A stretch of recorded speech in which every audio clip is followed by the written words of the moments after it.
दोस्तों, दुनिया में समय समय पर ऐसी महान आत्माओं का जन्म हुआ है जिनका जीवन एक प्रकाश स्तंभ के समान है, जो निरंतर अपनी रोशनी से सारे जग को प्रकाशित करता रहेगा। ऐसे ही एक प्रकाश पुंज थे महान कर्मयोगी स्वामी विवेकानंद जी। उनकी कुछ पंक्तियाँ इस प्रकार हैं। एक अच्छे चरित्र का निर्माण हजारों बार ठोकर खाने के बाद ही होता है। यहाँ उन्हीं के जीवन से जुड़ी कुछ प्रेरक कहानियों को प्रस्तुत किया जा रहा है। हमें आशा है कि ये कहानियाँ आपके जीवन को एक नई रोशनी प्रदान करेंगी। कहानी का शीर्षक है दूसरों को पीछे मत भागो। एक बार स्वामी जी अपने आश्रम में एक छोटे पालतू कुत्ते के साथ टहल रहे थे। तभी अचानक एक युवक उनके आश्रम में आया और उनके पैरों में झुक गया और कहने लगा, स्वामी जी, मैं अपनी जिंदगी से बड़ा परेशान हूँ। मैं प्रतिदिन पुरुषार्थ करता हूँ, लेकिन आज तक मैं सफलता प्राप्त नहीं कर पाया। पता नहीं ईश्वर ने मेरे भाग्य में क्या लिखा है, और इतना पढ़ा लिखा होने के बावजूद भी मैं नाकामयाब हूँ। युवक की परेशानी को देख विवेकानंद जी तुरंत समझ गए।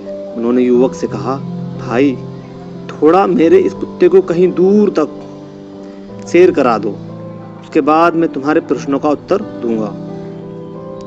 उनकी इस बात पर युवक को थोड़ा अजीब लगा, लेकिन दोबारा उसने कोई प्रश्न नहीं किया और कुत्ते को दौड़ाते हुए आगे निकल पड़ा।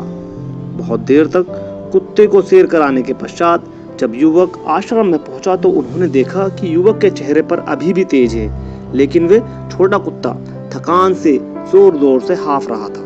इस पर स्वामी जी ने कहा और पूछा, क्यों भाई, मेरा कुत्ता इतना कैसे थक गया? तुम तो बड़े शांत दिखाई दे रहे हो, क्या तुम्हें थकावट नहीं हुई? युवक बोला, स्वामी जी, मैं तो धीरे धीरे आराम से चल रहा था, लेकिन यही बड़ा अशांत था। रास्ते में मिलने वाले सारे जानवरों के आगे पीछे दौड़ता रहा, इसलिए एक जैसी दूसरी तय करने के बावजूद भी ये इतना थक गया। तब विवेकानंद जी ने कहा, भाई, तुम्हारे प्रश्नों का उत्तर भी तो यही है।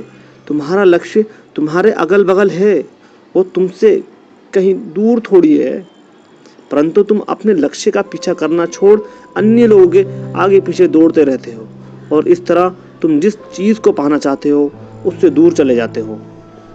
युवक उत्तर से संतुष्ट हो गया और अपनी गलती को सुधारने में लग गया।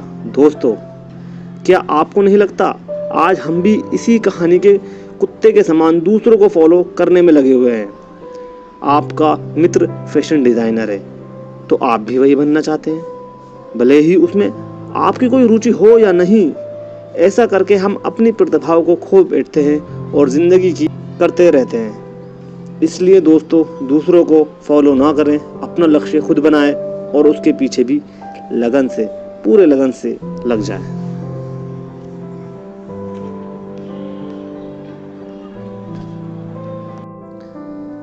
Thank you for watching. Please share and subscribe to our channel.